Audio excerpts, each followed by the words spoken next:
This video is going to discuss how to assemble these pumpkin bots that we've been working on here in Mars Lab. These pumpkin bots are primarily constructed from 3D printed parts. There's also sort of a mix of commercial off-the-shelf electronics. The first major step to assembling this pumpkin bot is finding the servo mount. This is the front, the part that I just pointed to. You're going to take the servos and you're going to put them behind the mount so that they're fully encased in the mount. You want to make sure that the shaft lines up with the circular part of the bearing. And then you want to take this M3 by 16 millimeter bolts, and it should go all the way through to the back side of the servos, and then you can secure that with nuts.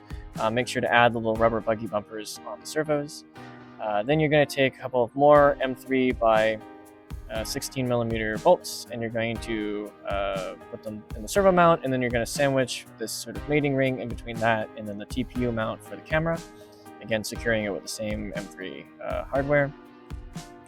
Then you're going to find the tail. It looks like this, and you're going to use an extrudable thermoplastic, also known as hot glue, to secure the egg weights, the lead weights, the sinkers, into the back of the tail here.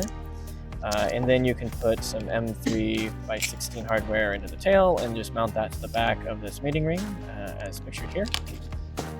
Once that is secure, we're going to find the casing, which is this green part. You're going to line up the hole in the middle of it for the camera, and then you're going to use number 6 wood screws to secure that to the base of the robot.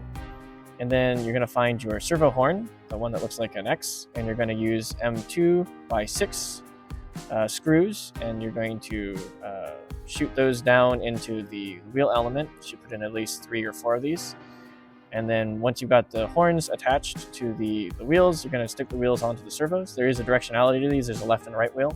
You can tell because the flat part goes front with the little claws on it. And then you're going to take these little screws and you're going to go ahead and tighten those down through the horns into the servos. Next, we're going to take some more extrudable thermoplastic, and we're going to use that to glue the pumpkin to the pumpkin's mating ring. It's a little bit different because it has the edge on it. You want to make sure that the middle of that lines up with the middle of the pumpkin. And then this is a light. It should be pre-made, and you can secure that with some more number 6 wood screws, but with spacers now. These, yeah. And then, so doing the electronics, this is our FlySky receiver. You're going to grab the right servo, and that should go into channel 1. Notice that the negative part of the channel goes down away from the text. And then you're going to take the second channel and you're going to do that for the left servo. And then this is our BEC. That's the power supply. That's going to go into the very top that says VCC or power. And again, negative needs to go down. And then this is the adapter for the camera that can plug into the camera. And then again, whichever one is the dark color, the negative should go down. It's arbitrary here which channel you choose, but just it needs to have a negative and a positive rail. And then finally, you're going to grab the pumpkin and the light from that, and you're going to again take the negative lead, the darker color, and you're going to plug that in at the bottom of the power rail. Again, channel is arbitrary, it does not matter. And then once you've got all that plugged in, it should look something like this. So again, all the negatives should be on the bottom side, away from the text. And then once that's all done, you can shove the electronics into the casing, and you can put the pumpkin on top of the casing here. And then you can go ahead and shoot 1 screw into the very middle of it, and then you're going to grab your TPU legs. You want to go ahead and put a number 6 wood screw into the leg, and then you can screw the leg onto the pumpkin. You may have to manually adjust it to make sure that it's all sort of in the right orientation.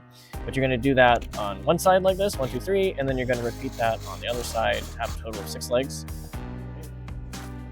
And then this is our battery. This is standard 2S. Once you plug that in, the light should come on, but make sure that you've confirmed all the electronics are set up properly before you do that. And then once you put all the electronics in the back, you can grab this back casing and just make sure that the cutout is aligned with where the servo wires come out, and then you can go ahead and put your screws in, and your pumpkin bot should be good to go at that point.